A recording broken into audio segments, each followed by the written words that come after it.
We're back with Jenny Mora, Senior Travel Advisor with Cruise Planners. All right, let's talk about Mexico. Lots of people go to all-inclusive resorts like Cabo and that kind of thing, and they have now a new restriction.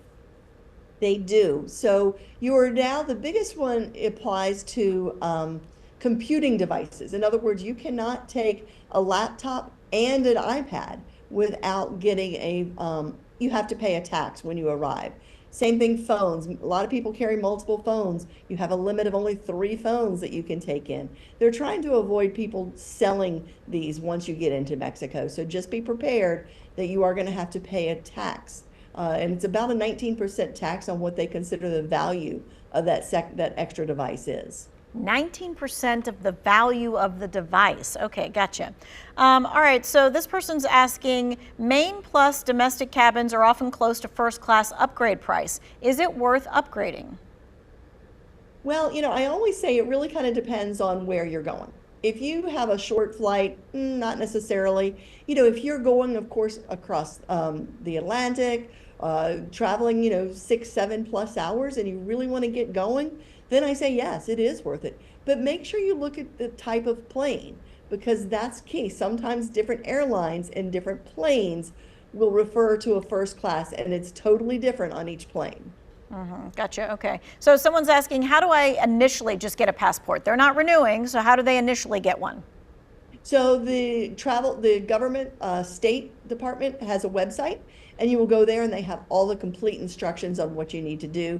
Fill out the application and set up an appointment with, the easiest way here in the Greensboro area is one of the local post offices. Yeah, that is for sure. They take your picture, they do the whole stuff and everything, they send it off, you get it in the mail 6 to 8 weeks later or whatever else that it is. All right, so anyone who's traveling to Europe next year will probably see that things are changing again. Yes, so they tried to do it this year, but they were not ready. But beginning next year, you will have to have a visa to get into Europe. All U.S. citizens will need a visa. Now, the visa is good for 3 years. It's not super expensive, easy to do, but you want to make sure you have that set up and it's attached to your passport. So that, and then also they're going to be going to virtual stamps, so not actually stamping your passport anymore. I am not happy about that. I like that stamp in the book, and then you open it up and you're like, oh, look at all the fun places that I got to go, and now no longer.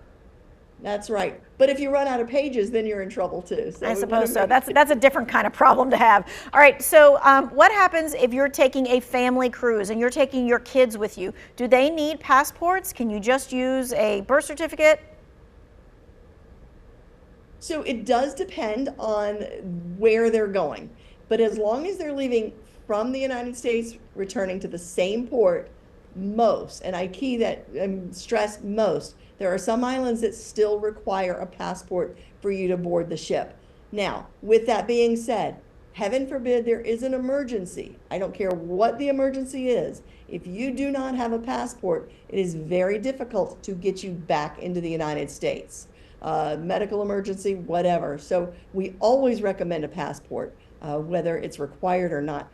If they choose not to have a passport, it must be an original original state issued, not a copy and not from the hospital, but a state issued original birth certificate. Which none of us really want to be carrying around with us on vacation for sure. Exactly. Okay, all right. All right, Jenny, thank you so much for your time and your expertise. We so appreciate that. Hey, if you missed any of our conversations, would like to hear part of it again, you can find all this information in our website in the Who Wants to Know section.